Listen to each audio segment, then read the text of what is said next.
Ormai mancano poche ore e il calcio italiano ripartirà con la Coppa Italia e la sfida tra Juventus e Milan, che decreterà la prima finalista della competizione. Maurizio Sarri e la sua squadra sono pronti a tornare in campo. Il tecnico bianconero mette in guardia i suoi. Quelle contro i rossoneri quest'anno sono sempre state partite difficili, è un avversario che ci creerà delle difficoltà, ha detto a Sky Sport.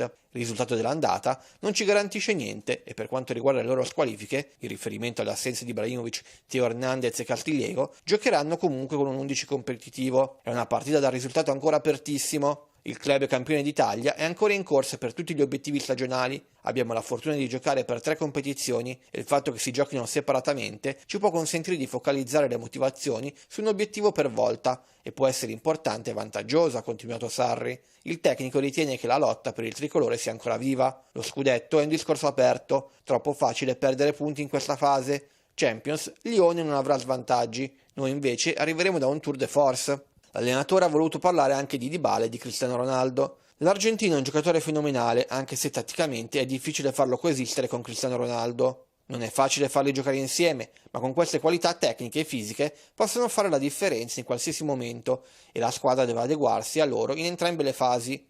E su Pjanic infine Sarri dice: lui è migliorato dopo lo stop, è straordinario e non può permettersi 4-5 gare sotto standard come è avvenuto. Lui è d'accordo con me, non ha avuto la forza di reagire dopo qualche gara sbagliata, ma deve convincersi che è un grande giocatore e può succedere a tutti.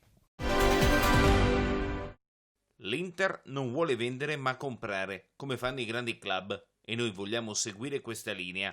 Ma c'è una clausola che scade il 7 luglio. Vediamo prima cosa vorrà fare il Barcellona e poi ci siederemo attorno a un tavolino con il giocatore e vedremo cosa fare. Così l'amministratore delegato Giuseppe Marotta commentava la trattativa per il passaggio di Lautaro Martinez al Barça, sempre più deciso a portare il toro nerazzurro in campo con Messi. Il prezzo della clausola al quale Marotta faceva riferimento ormai è noto a tutti, 111 milioni di euro. Quello che appare oscuro è la scadenza entro la quale si deve pagare. Secondo il Mundo Deportivo, la clausola non scadrebbe il 7 luglio come ammesso da Marotta, ma una settimana più tardi, cioè il 15. In Spagna credono che la mossa della D interista sia quella di mentire per mettere pressione al Barcellona, così che si decide a sborsare i 111 milioni quanto prima. I Blaugrana però preferirebbero inserire una o più contropartite tecniche. Era atteso da settimane, ora è arrivato. La Dorna ha annunciato il calendario MotoGP 2020, ridisegnato a causa dell'emergenza coronavirus. La stagione inizierà dalla Spagna, precisamente a Jerez, con 2 Gran Premi consecutivi in programma il 19 e il 26 luglio.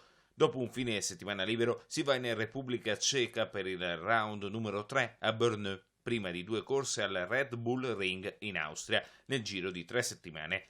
Doppio appuntamento per la MotoGP a settembre a Misano Adriatico. A fianco del tradizionale Gran Premio di San Marino e della Riviera di Rimini, confermato anche quest'anno, nasce il Gran Premio dell'Emilia-Romagna e della Riviera di Rimini, per 9 giorni all'insegna della velocità sulle 2 ruote. La prima gara è in programma il secondo fine settimana di settembre, nel weekend dell'11-13 e subito dopo, in quello del 18-20, debutterà il nuovo Gran Premio. L'11 ottobre la MotoGP si recherà in Francia con il riprogrammato Gran Premio di Francia che si svolgerà a Le Mans. Un minimo di 13 round, riporta la nota ufficiale. Si svolgeranno per i campionati del mondo Moto2 e Moto3 nel 2020 e 12 per la MotoGP dopo aver perso la gara di apertura della stagione in Qatar. Tuttavia si valuterà la possibilità di avere un massimo di 17 round, per esempio con i recuperi degli eventi in America, Argentina, Thailandia e Malesia tra il 22 novembre e il 13 dicembre.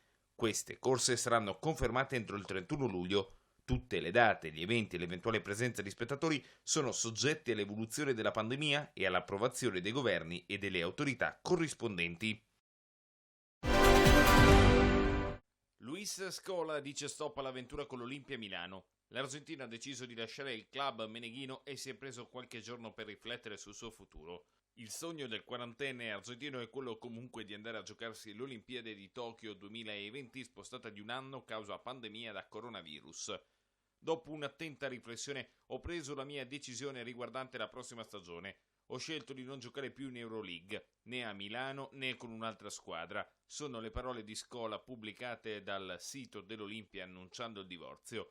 Voglio ringraziare l'Olimpia per avermi dato questa opportunità. È stato un anno divertente in cui ho frequentato un ambiente sano nel quale mi sono sentito a casa. Non ho ancora invece deciso se ritirarmi definitivamente dall'attività o giocare ancora in un'altra competizione. La decisione finale avverrà nelle prossime settimane. Poco dopo sono arrivate le dichiarazioni di Giorgio Armani a nome dell'Olimpia. Luis Scola è un grande campione ed è stato un grande onore averlo nella squadra dell'Olimpia. Nella sua lunga carriera ha sempre onorato i valori sportivi e umani in cui crediamo da sempre e in questi mesi ha dimostrato quanto serietà e dedizione permettano di raggiungere traguardi inaspettati. Per questo lo ringrazio, augurandogli il meglio e sperando di vederlo in campo alle prossime Olimpiadi.